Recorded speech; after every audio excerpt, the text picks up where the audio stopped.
Biarlah setiap apapun yang beliau katakan itu benar-benar isi dari hatinya Tuhan. Terima kasih Tuhan, kami mau duduk diam mendengarkan. Dan kami juga rindu untuk melakukan kebenaran firman Tuhan. Terima kasih, kami mengucap syukur hanya di dalam nama Tuhan Yesus Kristus. Haleluya, amin. Amin. Ada yang ikut jalan sehat hari ini di sekitaran Bundaran Taman Pinang? Siapa tadi saya? Siapa tahu ada yang udah dapat mobil Agia-nya gitu loh. Agia apa Alia ya? Oke, tadi hampir jadi udah, aduh bisa lewat nggak ya aku ini ke gereja ya gitu ya. Soalnya ya gini nih resiko tinggal di ibu kota Sidoarjo gitu kan. Kalau sudah ada acara di GOR, ada acara di daerah situ gitu, aduh sudah wes kayak terkepung udah nggak bisa ngapa-ngapain, keluar susah gitu. Tapi itu fun, jadi buat aku sometimes itu menyenangkan kok gitu lah. Nah tapi ternyata hari ini ternyata kita masih bisa menemukan jalan tikus untuk bisa nyampe. Dan gak lama-lama banget ternyata. Oke, nah hari ini aku mau buka dengan satu cerita. Tentang seorang ibu gitu ya. Seorang ibu yang mencari keadilan. Gitu. Dia ini kayak mengalami sesuatu dan dia tidak mendapatkan keadilan. Dia merasa dicurangi kayak gitu. Jadi dia akhirnya datang ke satu hakim, ke hakim ini dan dia bilang, Pak, yang gedor-gedor, Pak, gitu. Berikan aku keadilan. Terus, nah kebetulan hakim yang didatang ini bukan hakim yang takut akan Tuhan. Hakim yang didatang ini malah nggak peduli, dia nggak takut sama Tuhan, dia juga nggak peduli sama orang, dia nggak peduli. Jadi kamu mau ngomong apa, kamu mau benar, kamu saja nggak peduli. Tapi ibu ini, gitu, dia nggak peduli juga, gitu. Kamu nggak peduli, aku akan terus maju supaya kamu kasih aku keadilan. Dia datang lagi, dia gedor pintunya, Pak, aku minta keadilan. Kalau dia ketemu, Pak, aku minta keadilan, beri keadilan buat aku. Lama-lama bapak hakimnya ini kesel, gitu kan. Kamu ini, gitu. Oke, aku kasih keadilan. Jadi hakim ini memberi keadilan kepada si janda ini bukan karena dia bertobat, bukan karena dia takut akan Tuhan, bukan karena dia juga kasihan ya ibu ini enggak. Tapi karena dia kesel sama ibu ini diganggu terus. Daripada aku diganggu, daripada aku ini tahu kan kalau emak-emak minta gitu kan. Wah orang dioyak-oyak gitu kan. Pak gitu kan. Nah dia aduh udah daripada dia kayak gitu udah. Oke, kamu aku kasih keadilan. Nah, cerita ini ada dalam Alkitab. Dan ini akan kita angkat ketika kita membahas tentang doa hari ini.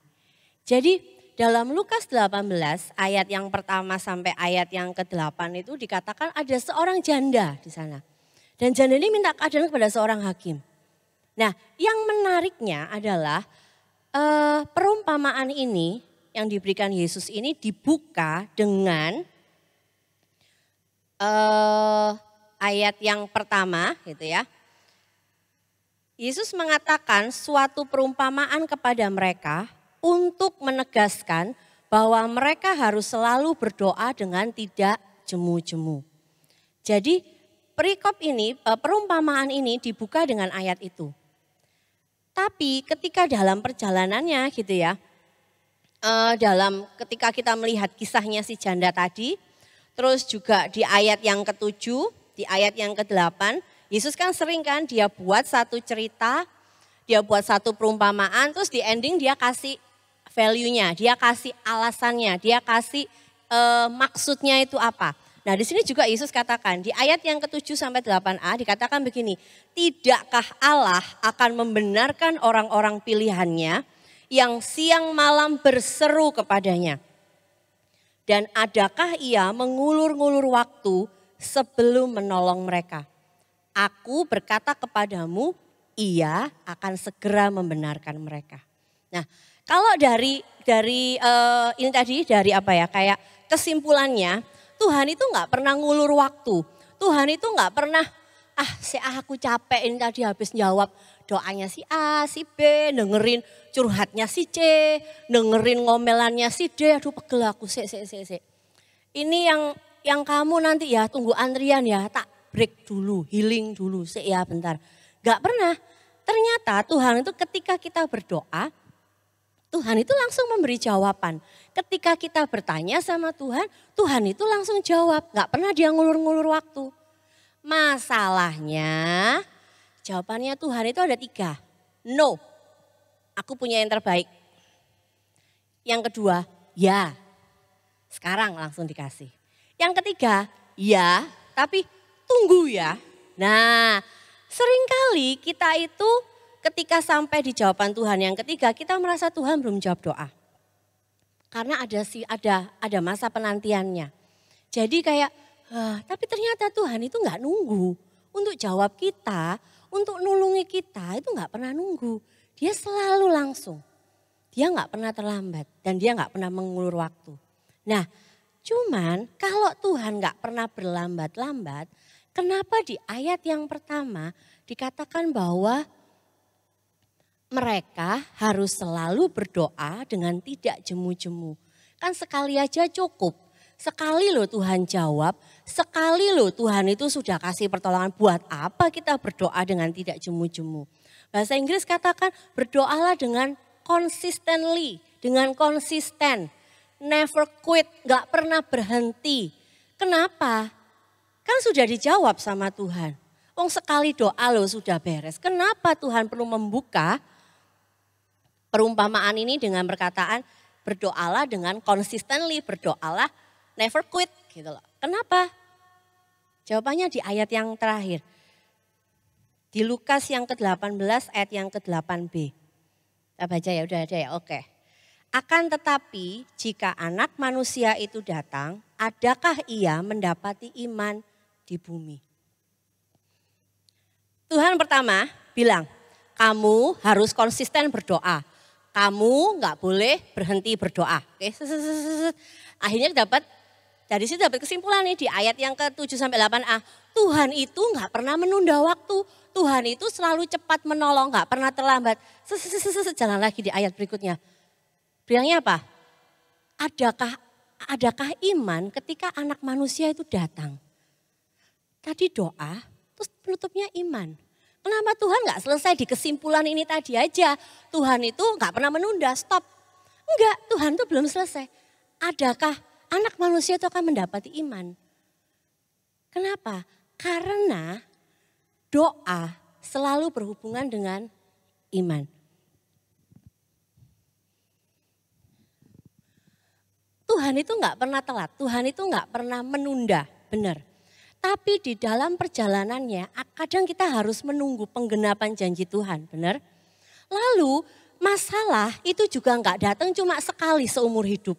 Wah ini nanti biasanya masalah datang di umur 20 tahun.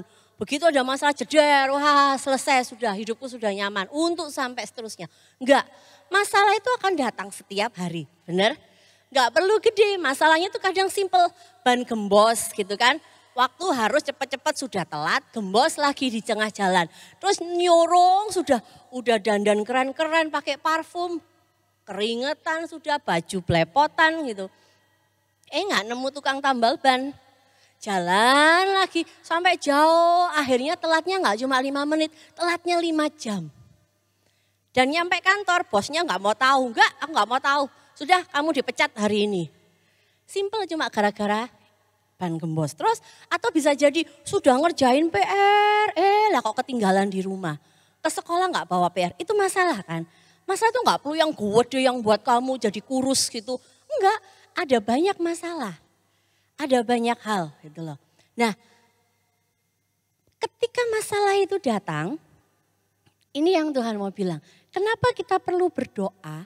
Karena kita itu nggak pernah tahu kapan masalah itu datang. Kita itu nggak pernah tahu seperti apa masalah itu datang. Kita nggak pernah tahu kalau kita lagi fit gitu ya. Kalau orang lagi kayak kemarin zamannya corona, kalau kita fit minum vitamin, olahraga, hidup sehat, panasan gitu ya.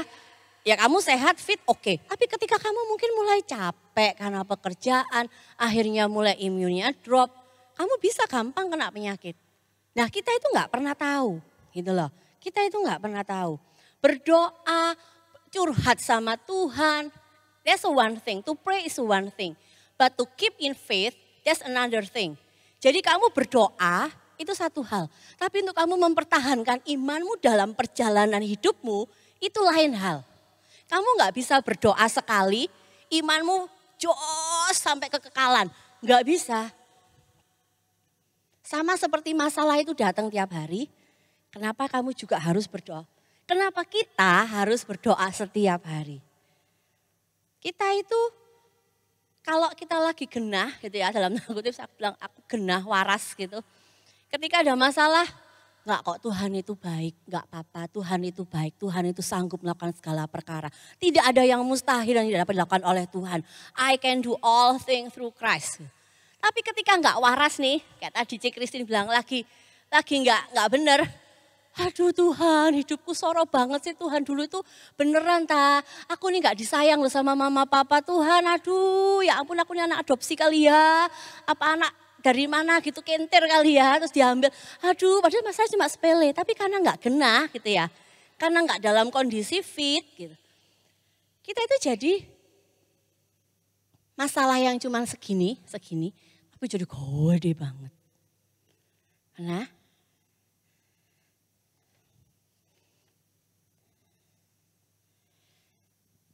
kita itu berdoa karena kita mau melekat dengan Tuhan. Kita mau berdoa karena itu akan membuat kita mengenal dan mengerti kehendaknya. Kita itu mau berdoa supaya kita itu bertahan dalam iman kita. Ketika kita berdoa terus menerus gitu ya.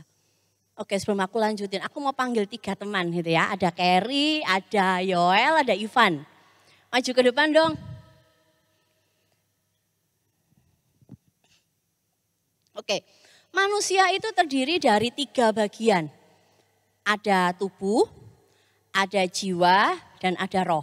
Nah, kita itu semua kita ya, itu adalah makhluk roh yang memiliki tubuh, tinggal di dalam tubuh gitu kan, dan memiliki jiwa.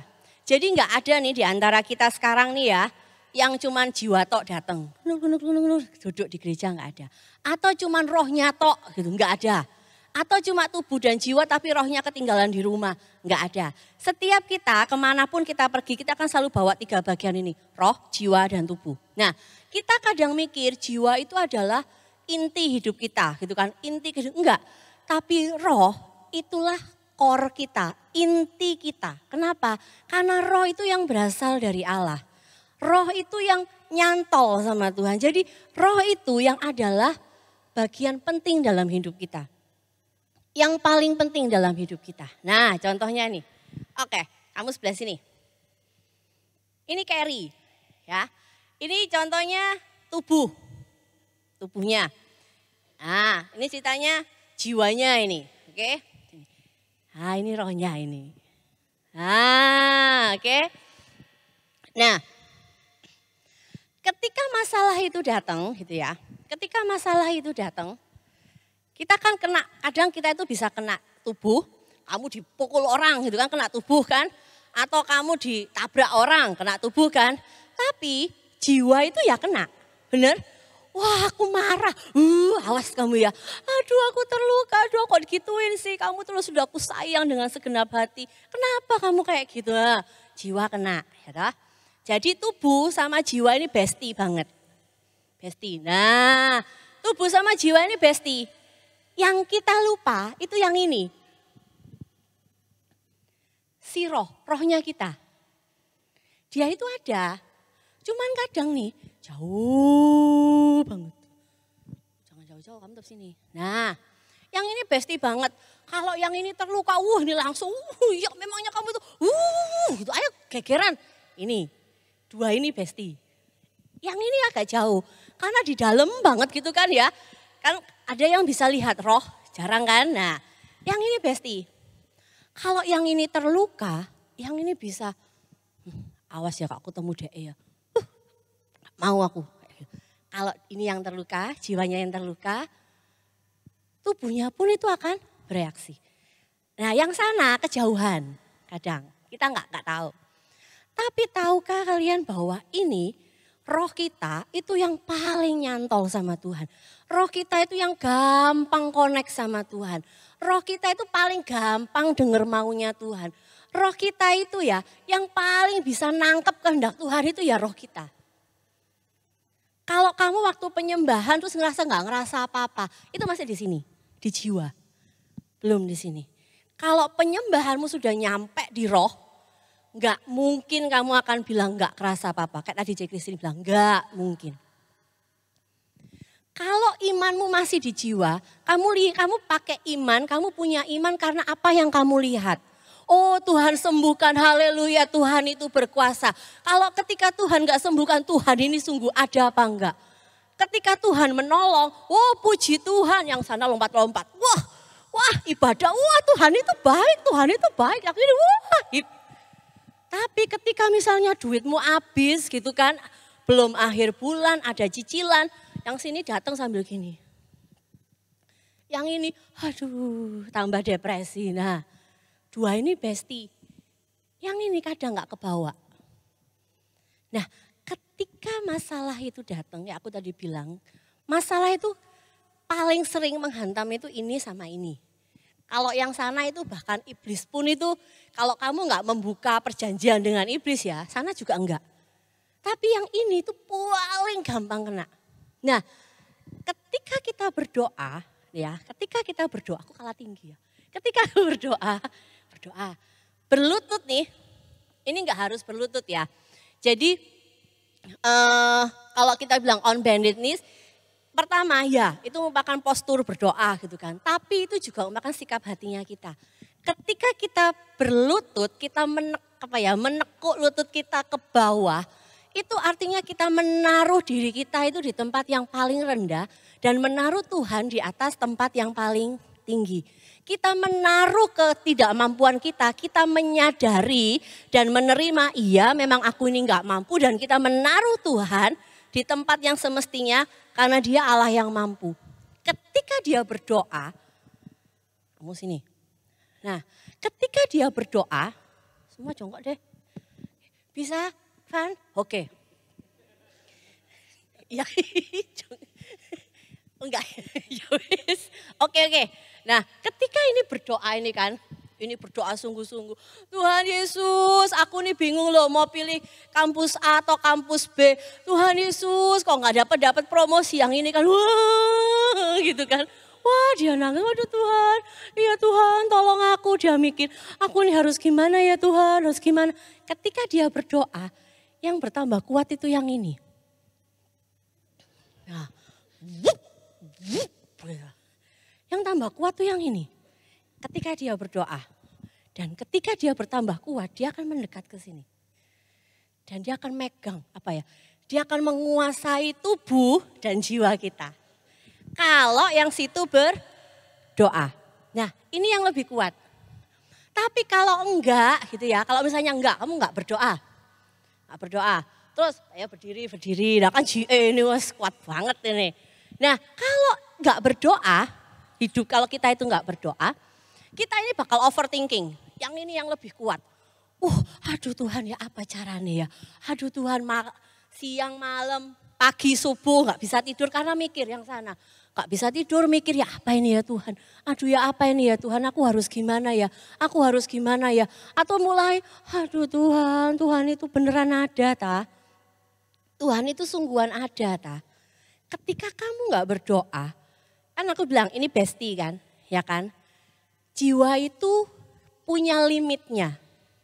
Kalau kita bersikap negatif gitu ya, yang ini akan tambah, memang kok ya aku ini ya memang sangat menyedihkan, memang kok ya nggak ada harapan, memang kok jawaban Tuhan itu buat si A, B, C, D, E, F, G sampai Z tapi bukan buat aku.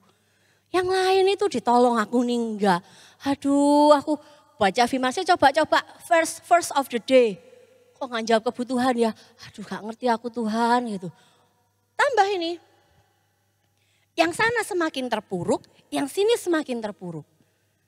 Terus mulai nih, aduh wes aku gak usah care wes cuapek banget aku. Yang sana mulai gak care, yang sini ikutan kan udah mulai gak care. Terus ibadah, firmannya gak menjawab kebutuhan gini sih. Lah kamu gimana menjawab kebutuhan, kamu dari rumah tanyanya Tuhan jodohku si A atau si B. Dia gak pernah disebut di firman kan, oh jodohmu adalah si B atau si C. Ya sampai sampai Tuhan datang nggak akan jawab-jawaban gitu loh. Kita itu seringkali meminta jawaban sama Tuhan itu yang kayak benar-benar literally yang langsung gitu kan, beberapa spesifik gitu. Ya kadang enggak, di sini lagi ngomong ikuti kehendak Tuhan, kamu harus mendahulukan kerajaan Tuhan, jangan cuma mencari kesenangan pribadi dulu. Waduh, Tuhan enggak menjawab kebutuhan. Lama-lama, wis aku online wis capek aku hari ini. Kemarin tuh aku wis tidur malam, enggak bisa tidur, wis aku online aja. Online, yang ini juga semakin jauh dari Tuhan, makin enggak connect, enggak sini. Makin enggak connect sama Tuhan kan. Ini enggak connect, yang ini melemah, yang ini pun melemah. Nah, semua akhirnya melemah. Kenapa? Karena dua ini bestie banget, yang ini enggak dikuatin. Lama-lama akhirnya udahlah aku enggak ke gereja, aku healing ke gunung. Aku healing ke tambak gitu kan, tadi sama si Tina. Aku mau mancing aja udah, pulang happy. Kok dari rumah sedih lagi ya? Kenapa? Karena bukan ini yang dikuatin. Healing itu cuma nyenengin ini, nyenengin jiwa, nyenengin tubuh. Tapi ketika kamu berdoa, yang dikuatin ini. Nah ketika ini kuat, dia akan membuat kekuatan buat dua ini. Jadi dua ini akan semakin kuat dan bertambah kuat karena rohnya kuat.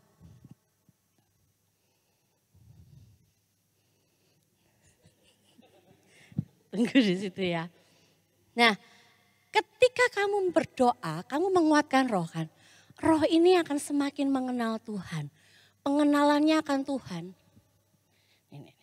Pengenalannya akan Tuhan nih, jangan duduk, benar. Pengenalannya akan Tuhan itu semakin bertambah luas, semakin bertambah dalam. Dia semakin ngerasain kasihnya Tuhan, tambah kuat. Dan itu akhirnya ngefek ke jiwa dan tubuh. Benar-benar tambah kuat. Dan ketika dia menghadapi masalah, ketika dua ini tubuh kita, jiwa kita hadapi masalah, mereka nggak gampang goyang. Nah, kan? Karena dipegang sama rohnya. Coba enggak? Kan? Tapi coba ketika dipegang rohnya kuat, mau digoncang kayak apa, jiwa itu pasti mungkin akan nangis, jiwa itu akan berontak, jiwa itu akan mungkin ngeluh, ya. Tubuh pun mungkin akan Tuhan, sakit mungkin.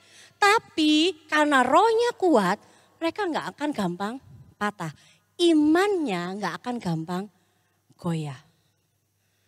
Terima kasih, silakan kembali. Beri tepuk tangan dong. Ketika roh kita kuat, kita gak gampang nuduh Tuhan gak peduli sama aku. Kita gak gampang nuduh Tuhan itu gak sayang sama aku, enggak.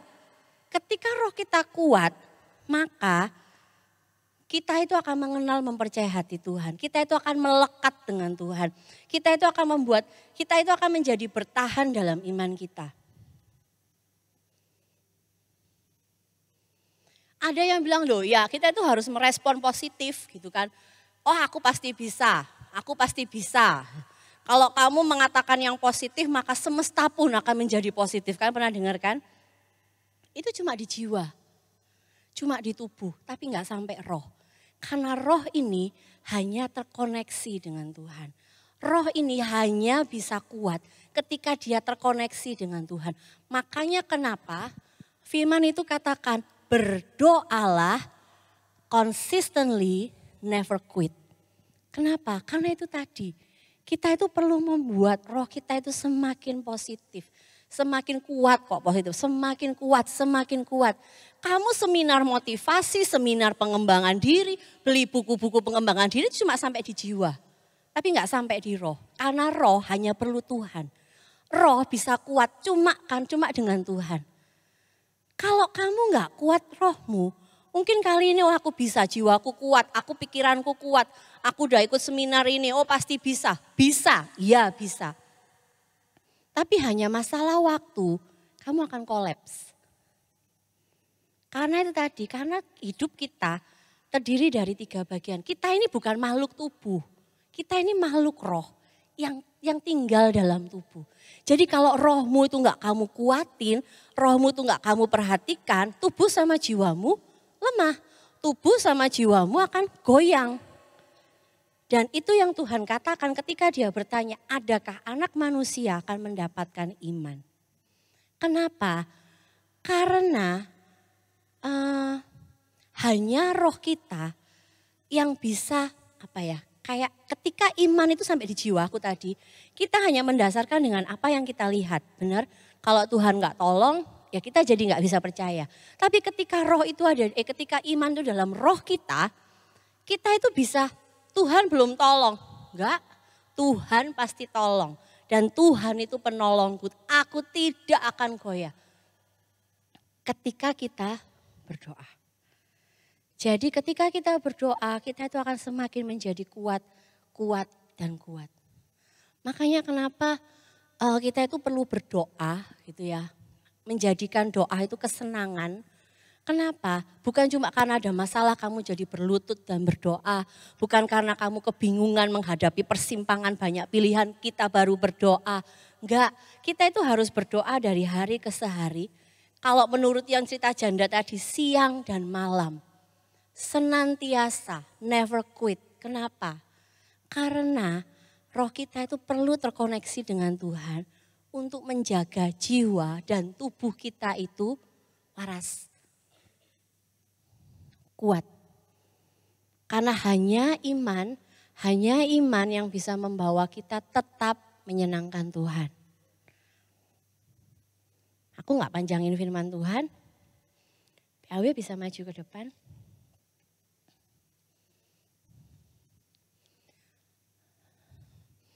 Setiap kita pasti punya masalah. Aku tahu kalian datang ke sini pun pasti ada yang bawa masalah. Bahkan mungkin semua bawa masalah. Dengan levelnya masing-masing. Tapi nggak pernah ada masalah yang terlalu kecil buat Tuhan. Nggak pernah ada masalah yang terlalu besar buat Tuhan. Karena semua masalah buat Tuhan itu simple dan bisa diselesaikan. Cuma masalahnya kita bisa nggak? Tapi yang kita lakukan, kita harus berdoa. Kita harus berdoa. Berdoa itu harus jadi kesenangan, aku bilang. Yuk kita sama-sama belajar, jadikan berdoa itu kesenangan. Karena ketika kamu berlutut, kamu itu mempersiapkan lututmu untuk menghadapi masalah. Gak ada nih orang-orang kalau kalian lihat karateka, taekwondo, mereka tuh gini. Gini gak ada kan? Ada, pernah lihat? Mereka pasti gini. Kenapa? Karena ketika lututmu itu tertekuk gitu ya, ketekuk gitu ya. Kamu itu akan siap untuk menghadapi.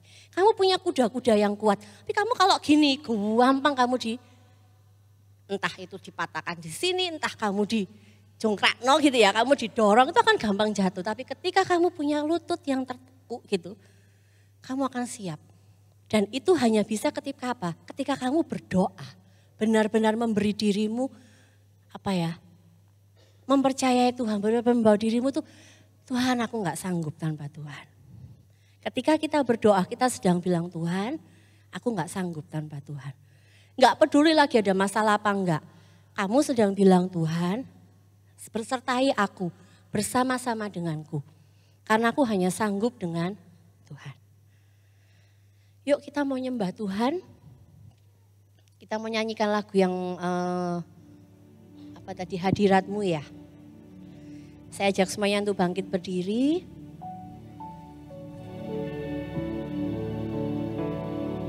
Kalau hari ini ada yang datang dengan kalian galau, kalian bingung.